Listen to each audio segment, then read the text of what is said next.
All aboard the Storybook Express, where Ruby Choo presents Johnny Appleseed, a poem by Reeve Lindbergh, paintings by Kathy Jacobson.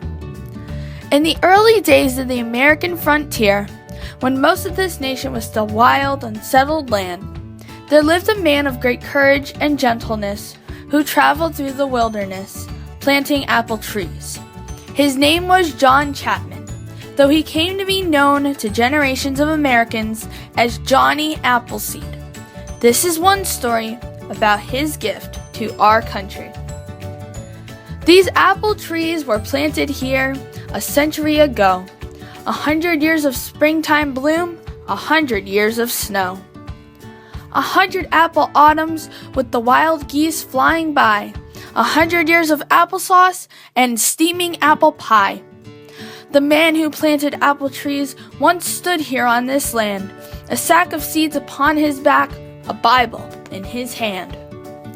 Young Hannah Goodwin saw him first, a stranger lean and lorn. His face was thin, his feet were bare, his clothing old and worn. The Goodwin family asked him in to dine and talk a while. America was lonely then. He traveled many a mile. He said he'd gladly stay to sup, but could not linger here. He had to go plant apple trees across the great frontier. He said it was a wide, wild land, a lonesome land and long. He said his apples sharp and sweet would make the country strong. The family listened while he spoke, of forests green and grand, of prairies vast with waving grass, of rivers ripped in sand. He spoke of families like their own, all moving bravely west, with guns and tots and cooking pots to claim the wilderness.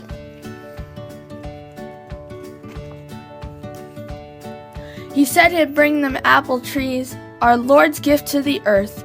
He said the sun would warm his seeds, the rain would give them birth. He said that each good orchard grown could bear fruit as God planned, and give the yearning pioneers the taste of promised land. The Goodwin family wished him well and watched him leave alone. He carried neither gun nor knife, no weapon did he own. For though he walked alone and lorn, though dangerous land and wild, he said he harmed no creature born. Each one was God's own child. Young Hannah heard tales of him all through her growing years, as he brought apples sharp and sweet to other pioneers. She heard he walked through the day and night, and through the winds that moan. She heard he walked in snow and rain that chilled him to the bone. And where he walked she heard he gave his blessing softly thrown, the scattered seeds among the weeds, the sweet fruit wisely grown. She heard he loved the forest land and all its creatures too, wild deer and hare, wild wolf and bear, and every bird that flew. She heard the Indians trusted him, he knew the things they knew, which plants would heal or make a meal, which streams ran clear and true. He walked all trails and heard all tales, his orchards spread and grew, and where he went the deep rich scent of apple blossoms blew. Old Hannah Goodwin saw him last, when many years had gone. He came in the orchard gate, a quiet hour passed on. Old Hannah knew that gentle smile, that face so long and thin. There was a Bible in his hand, he spoke of where he'd been. He walked all through America, and all his seeds he sown.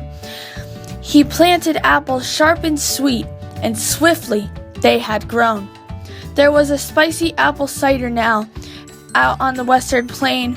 There was applesauce in Iowa, an apple pie in Maine.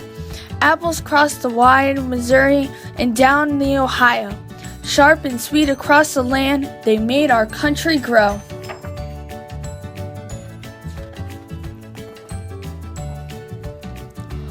Old Hannah Goodwin offered thanks for her own trees grown so tall. He said no thanks were owed to him, the Lord has made them all. To grow a country or a tree takes just a planter who will seed and tend till the end. The earth's best dreams come true. He said farewell and traveled on and did not come again. But in this orchard sharp and sweet, his apples still remained. Old Hannah Goodwin talked of him in apple time each year, when the orchard came to harvest and the air was crisp and clear. She asked the children to remember and to thank the Lord indeed for apples sharp and apples sweet and Johnny Appleseed.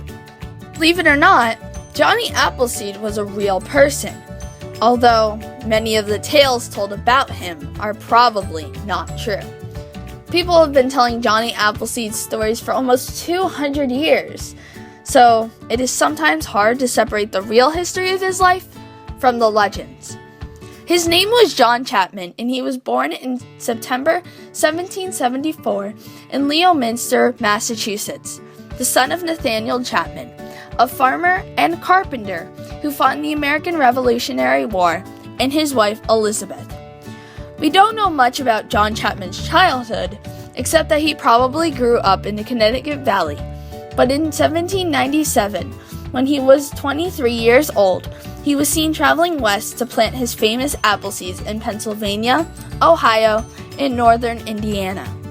Many people don't know this, but he even owned land in those states and established nurseries there to raise and care for the apple trees he distributed to the settlers of the American frontier. Apples were very important to the wilderness settlements of early America, as they were one of the few crops that could be grown and harvested easily and eaten in one form or another all year round. On the other hand, few pioneering families had room to take seedling apple trees along with their household goods when they traveled west. John Chapman provided the answer for many people with his seeds and his nurseries. He became known by the name Johnny Appleseed to grateful American settlers of the early 1800s. While he did not establish all the original apple orchards in America, as people sometimes claim, he did play an important part in bringing apples to the frontier.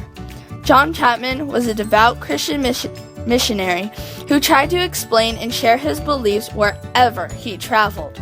He was a follower of Emanuel Swedenborg, a Swedish philosopher who believed that we must live simply and in harmony with the natural world.